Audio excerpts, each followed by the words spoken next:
दोस्तों वैसे तो अक्सर कुछ ना कुछ नया खोजा ही जाता है, लेकिन आज हम आपके लिए जो डिस्कवरीज लेकर आए हैं उनके बारे में सुनकर आपके पैरों के नीचे से जमीन ही खिसक जाएगी। तो चलिए शुरू करते हैं आज की इस वीडियो को। Number 9, Wari trophy skulls. Wari empire 600 से 1000 एडी के समय पेरुवियन एंडीज में फला फूला। ये पहली ऐसी सभ्यता थी जहां लोगों ने अपनी टेरिटरी का विस्तार करने के लिए पॉलिटिकल और इकोनॉमिकल पावर का यूज किया। यहाँ पर वायलेंस काफी ज्यादा होता था। एक्सपर्ट्स का मानना है कि पॉलिटिकल और मिलिट्री एलीट लोग फॉरेन लोगों को, खासकर मर्दों और बच्चों को अगवा कर उनकी बलि दे दिया करते थे। इतना ही नहीं, वो इन्हें मारने के बाद उसके स्कल को पियर्स करके बिल्कुल किसी ट्रॉफी की तरह बना दिया जाता था। अब आप ही सोचिए, क्या आप किसी ऐसे इंसान से पंगा लेना चाहेंगे जिसके भाले पर एक स्कल लगा हो? साउथ वेस्टर्न पेरू की उराका नाम की आर्कियोलॉजिकल साइट से इस तरह के 12 ट्रॉफी हेड्स मिले हैं। इसमें से एक स्कल के सिर पर छेद करके रोप डाली गई थी। इसके अलावा वहां पर एक पैम्पर्स कैट का भी इसी तरह का स्कल मिला है, जिससे पता चलता है कि कैट्स भी इस क्रूर कल्चर का हिस्सा थी। पावरफुल होने के बावजूद वॉरी सिविलाइजेशन 800 एडी के दौरान डिक्लाइन होने लगी। 1100 तक इसका अंत हो गया। हालांकि इस सभ्यता के खत्म होने के कारण अभी भी अननोन है, लेकिन हिस्टोरियंस का मानना है कि मौसम में बदलाव जैसे ड्रॉट आदि की वजह से ये सभ्यता नष्ट हुई होगी। Number 8, cops mixup. North Carolina की एक फैमिली को अपनी मां के फ्यूनरल पर एक अजीब चीज देखने को मिली। उन्होंने देखा कि कैस्केट में कोई और ही इंसान था। जेनिफर और जेनिटा नाम की 2 लड़कियां जब अपनी मां के अंतिम दर्शन के लिए गई तो उन्होंने पाया कि कैस्केट में उनकी मां की नहीं, बल्कि उनकी मां के ही कपड़ों में किसी और की बॉडी थी। इसके बाद उन्होंने इस चीज की शिकायत फ्यूनरल होम स्टाफ से की। पहले तो स्टाफ ने मिक्सअप होने से इनकार किया, लेकिन जब जेनिफर और जेनिटा ने उन्हें क्रॉस चेक करने के लिए इंसिस्ट किया तो स्टाफ को उनकी मां की बॉडी एम्बॉल्मिंग रूम में ही मिली। हालांकि फ्यूनरल होम की तरफ से तो ये इशू रिजॉल्व कर दिया गया, लेकिन सिस्टर्स का कहना था उन्हें लगता है ये काफी बड़ी गलती है और स्टाफ को उनसे माफी मांगनी चाहिए थी और ये भी इंश्योर करना चाहिए कि वो इस तरह की गलती दोबारा रिपीट न करें, और इसके लिए क्या प्रिकॉशंस लिए गए हैं। Number 7, N ancient murder cover up. लगभग 1300 साल पहले शी यानजी सिमेट्री में एक आदमी का मर्डर करके उसे दफन कर दिया गया था। शी यानजी नॉर्थ सेंट्रल चाइना का एक एंशिएंट बरियल ग्राउंड है। गैस पाइपलाइन वर्कर्स ने 2002 में इस ग्रेवयार्ड को खोजा और 2009 में यहाँ पर एक्सकेवेशन शुरू हो गया। 2011 में रिपोर्ट में सामने आया कि 4 लोग, एक आदमी, एक औरत, एक बच्चा और ये आदमी जिसका मर्डर हुआ था। हालांकि इस आदमी की डेथ फैमिली से 700 साल बाद हुई थी, जिससे पता चलता है उसकी फैमिली से कोई लेना देना नहीं था। इस आदमी की बॉडी एक शाफ्ट में मिली है, जिसे ग्रेव रॉबर्स यूज किया करते थे। इसीलिए पहले हिस्टोरियन सोच रहे थे कि शायद ये ग्रेव रॉबरी के वक्त ही मर गया होगा या फिर उसे किसी ने मार दिया होगा।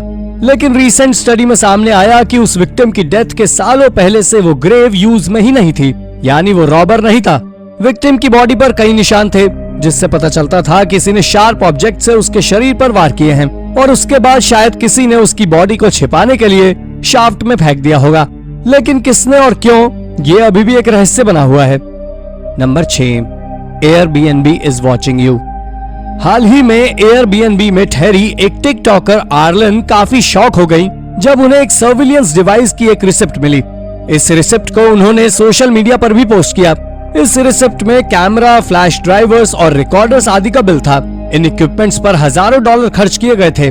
इसके अलावा इस रिसिप्ट पर की चेन, ऑडियो रिकॉर्डर जैसी चीजें भी थी। ये कैमरास एयरबीएनबी में दिए जाने वाले की चेन्स और चार्जर्स जैसे अन्य सामान की तरह ही दिखते थे। आर्लन हाल ही में उटाह से हाउस्टन शिफ्ट हुई थी और बीएनबी में रुकी हुई थी। पहले वो जिस जगह रही वो काफी अनहाइजीनिक थी, इसलिए कंप्लेंट के बाद उन्हें शिफ्ट करवा दिया गया। यहाँ पर सब कुछ ठीक था, पर जाने से एक दिन पहले जब वो कमरे की सफाई कर रही थी उन्हें ये बिल मिला। हालांकि उन्होंने कंप्लेंट तो की, लेकिन कोई खास एक्शन नहीं लिया गया। नो डाउट इस तरह की कंपनीज हमें नई जगहों पर रुकने के लिए फैसिलिटीज तो देती हैं, लेकिन इन इंसिडेंट से हमें ये सीख लेना चाहिए कि कहीं भी रहने से पहले हमें एक बार खुद क्रॉस चेक कर लेना चाहिए। Number 5, severed bear claw. North Carolina की ब्लैक माउंटेन में मूनी हैम नाम की औरत ने सुबह जॉगिंग के समय कुछ बेहद अजीब देखा। पहली नजर में तो उन्हें समझ नहीं आया कि ये क्या था। उन्हें लगा कि ये शायद किसी का हैलोवीन कॉस्ट्यूम होगा, पर जब उन्होंने नजदीक से देखा तो उन्हें समझ आया कि ये एक भालू का पंजा है।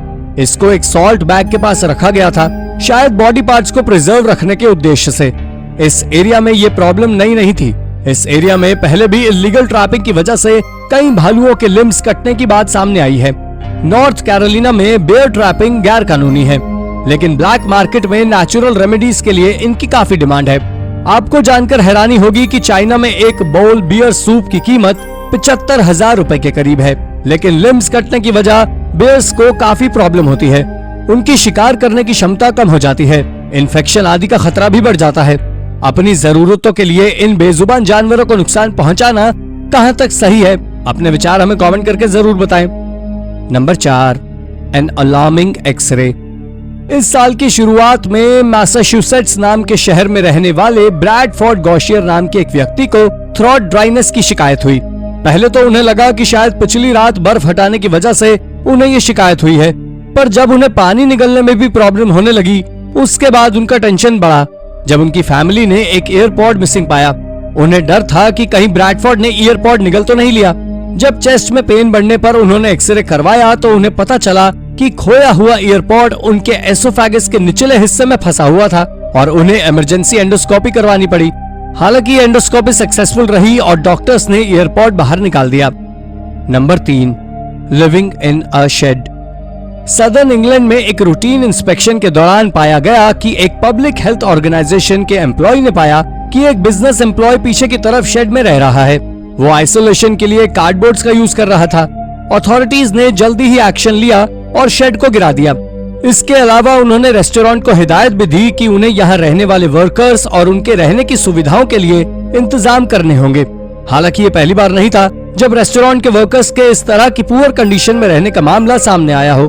2020 के अंत में इंस्पेक्टर्स के सामने 3 स्टाफ मेंबर्स के बेसमेंट में सोने की बात सामने आई थी। उन्हें यहाँ पर एक यूरिन से भरी बकेट भी मिली थी। जिस कंडीशन में ये वर्कर्स रह रहे थे वो न सिर्फ डेंजरस थी बल्कि अनहाइजीनिक भी थी। विलेज मैनेजर ने टेम्पररी रूप से बिजनेस का लाइसेंस रद्द कर दिया था, लेकिन ऐसे केसेस हमें ये सोचने पर मजबूर जरूर कर देते हैं कि चमक दमक वाले रेस्टोरेंट्स के पीछे एक काली दुनिया भी है। Number 2, dying dolphins. ऑस्ट्रेलिया के एडिलेड शहर में पोर्ट नदी में डॉल्फिन्स पाई जाती हैं। खास बात यह है कि ये बहुत कम डॉल्फिन स्पीशीज ही अर्बन एरियाज में पाई जाती हैं। ये रिवर एडिलेड डॉल्फिन सेंचुरी का एक पार्ट है और ऐसा माना जाता है कि ये डॉल्फिन्स के लिए सेफ प्लेस होगी। लेकिन कुछ समय से डॉल्फिन्स या तो गायब होने लगी या फिर मृत पाई जाने लगी। अगस्त में 12 साल की एक डॉल्फिन मृत पाई गई। इस डॉल्फिन का नाम टालुला था और ये अपनी टेल पर वाटर सरफेस में चलने के लिए जानी जाती थी। टालुला में इमैसिएशन और पुअर स्किन हेल्थ के साइंस थे। इसके अलावा 2 और मछलियां गायब हुई और फिर सेम सिम्टम्स के साथ उनकी बॉडी मिली। हालांकि अभी इन डॉल्फिन्स की डेथ का रीजन सामने नहीं आया है, पर इतना जरूर है कि हमें जल्द से जल्द इस कारण को समझकर रिजॉल्व करने की जरूरत है, क्योंकि पिछले 4 सालों में डॉल्फिन्स की संख्या 20 से घटकर 10 हो गई है। Number 1, long dead missing tenant. Imagine करिए कि आपने एक नया फ्लैट खरीदा हो और आप एक्साइटमेंट में अपने नए फ्लैट में शिफ्ट हो रहे हो और वहां आपका स्वागत करने के लिए दरवाजे पर मौजूद हो एक डेड बॉडी। ये वाकई काफी डरावना था और सुनने में आपको शायद किसी मूवी का सीन लग रहा हो, पर पेरिस के एक आदमी के साथ सचमुच ऐसा हुआ, जिसे अपने नए घर में जाने पर उसके पिछले ओनर की बॉडी मिली। ये बॉडी एक कैम्बोडियन इमिग्रेंट की थी जिसका नाम थॉमस नैगिन था, जो एक सिक्योरिटी गार्ड की नौकरी करता था और जॉब जाने और पैसों की तंगी के चलते उसने 2005 में सुसाइड कर लिया। उसके बाद 8 सालों तक उसकी बॉडी अनडिस्टर्ब्ड वहीं पर पड़ी हुई थी। काफी समय तक उसके बिल्स आते रहे और फिर लोगों को लगने लगा कि थॉमस शायद कैम्बोडिया लौट गया और फिर ऑक्शन में इस घर को नीलाम कर दिया गया। इसलिए किसी ने कभी इस घर को खोलकर देखा ही नहीं था और थॉमस का मृत शरीर वहीं का वहीं था। तो दोस्तों, thank you so much for watching. ये थी हाल ही की 10 डरावनी खोजें और इनमें से किस खोज ने आपको सबसे ज्यादा हैरान किया? अपना जवाब हमें कमेंट करके जरूर बताएं और ऐसी ही अन्य जानकारियों के लिए हमारे चैनल को सब्सक्राइब जरूर कर लें। धन्यवाद।